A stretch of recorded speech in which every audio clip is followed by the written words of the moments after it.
Hello guys, today I have got this laptop and T-Mobile 5G router DL5M2. Today I'm going to show you how to connect this router with your laptop using Ethernet cable.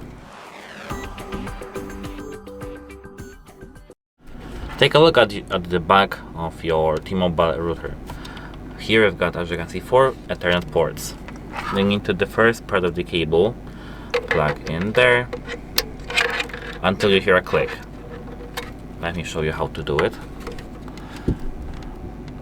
Just like this.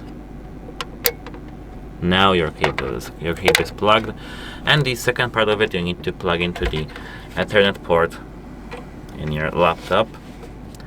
It will be difficult to show it to you because I got a very short cable, but I will manage to do it, so don't worry.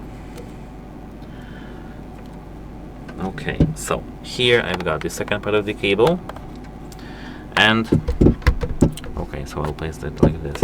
Here I've got the second part of the cable, and now here I've got our Ethernet port over here.